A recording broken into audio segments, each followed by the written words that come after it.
Welcome to ஷானுராம்ஸ் kitchen. இன்றைக்கி வந்து ரொம்ப சிம்பிளாக நல்ல டேஸ்டியான ஒரு முருங்கைக்கீரை சுண்டல் எப்படி பண்ணுறதுங்கிறத பார்க்க போகிறோம். நல்லா ஃப்ரெஷ்ஷாக முருங்கைக்கீரையை பறித்து நல்லா அலம்பிட்டு அதை வந்து நல்லா இந்த மாதிரி எடுத்து வச்சுட்டுருக்கேன் ஒரு பேசின் ஃபுல்லாக. இது கூடவே நமக்கு வதக்கிறதுக்கு வந்து ஒரு 2 பல்லு பூண்டு, மீடியம் சைஸில் ஒரு வெங்காயம் கட் பண்ணி எடுத்து வச்சுட்டுருக்கேன். சின்ன வெங்காயம் இருந்ததுன்னா ரொம்பவே நல்லாயிருக்கும். ஒரு கைப்பிடி அளவுக்கு நீங்கள் சின்ன வெங்காயம் யூஸ் பண்ணிக்கலாம்.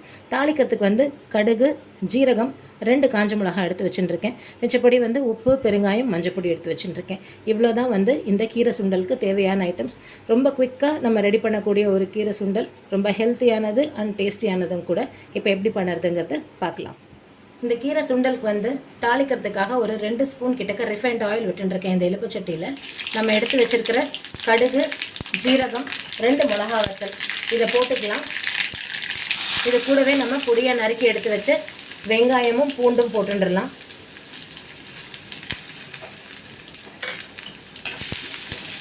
ரொம்ப பொன்னிறமாக வதக்கணும் அப்படிங்கிற அவசியம் இல்லை. வெங்காயம் கொஞ்சம் பச்சை வாசனம் போக நல்லா வதங்கினாலே உங்களுக்கு போதுமானது.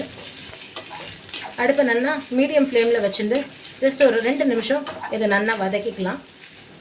வெங்காயம் வந்து லேசாக வதங்கி வந்துடுது.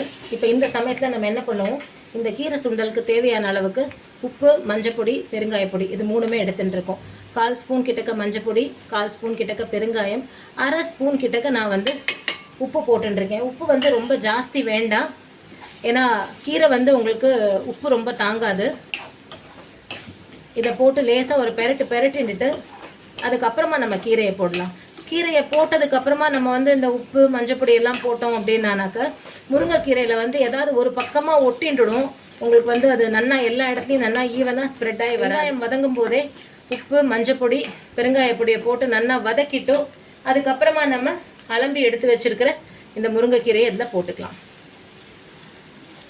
இப்போ இந்த கீரை எல்லாத்தையுமே இதில் போட்டுட்டாச்சு. இதை நம்ம நல்லா அடி ஒட்ட ஒரு தடவை கிளறி கொடுத்துடலாம்.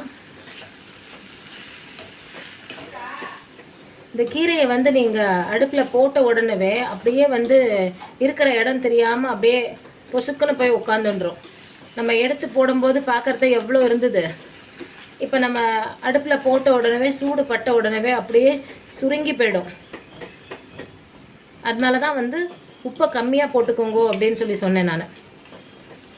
ஸோ இப்போ நம்ம வந்து அடுப்பை சிம்லேயே வச்சுட்டு நம்ம எப்படியும் நம்ம இந்த கீரையை அலம்பினதுனால அதுலேயே கொஞ்சம் அந்த ஈரம் இருக்கும் இல்லையா, ப்ளஸ் நமக்கு வந்து கீரைக்குனே உள்ள ஒரு ஈரப்பதம், வெங்காயம், பூண்டு இதெல்லாம் வேறு நம்ம போட்டிருக்கோம் இதில். ஸோ அதனால் இதில் இருக்கிற இந்த ஈரத்தன்மையிலேயே இந்த கீரை சுண்டல் வந்து ரெடி ஆகட்டும். இப்போதைக்கு நம்ம தட்டை போட்டு மூடி வச்சிடலாம். அடுப்பு கம்ப்ளீட்டாக சிம்மில் தான் இருக்குது. ஒரு 5 நிமிஷம் கழித்து எந்த அளவுக்கு இது நல்லா வெந்து வந்திருக்கு அப்படிங்கிறத காமிக்கிறேன். ஸோ நம்மளோட கீரை சுண்டல் வந்து நல்லா ஃபஸ்ட் கிளாஸாக ஜம்முன்னு வந்துடுது.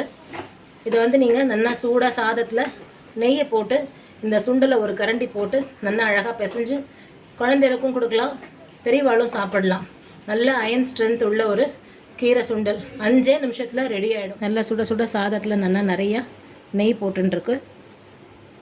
இது கூடவே இந்த மாதிரி நல்லா இந்த கீரை சுண்டலை அழகாக அப்படியே கொஞ்சமாக பெசரினா மாதிரி கலந்துன்ட்டேல்னாக்க சாப்பிட்றதுக்கு ரொம்பவே நல்லாயிருக்கும். நல்லா நெய் வந்து நல்லா கமகமன்னு வாசனையாக அந்த சூடாக சாதத்தில் போட்டதுக்கு இந்த முருங்கைக்கீரைக்குனே ஒரு நல்ல ஒரு வாசனை உண்டு. இந்த வெங்காயம், பூண்டு, ஜீரகம் இது எல்லாமே போட்டதுனால ரொம்பவே நல்லாயிருக்கும். நல்ல சூப்பர் டேஸ்டியான முருங்கைக்கீரை சுண்டலில் சாதம். நீங்களும் இதே மாதிரி ட்ரை பண்ணி பாருங்க.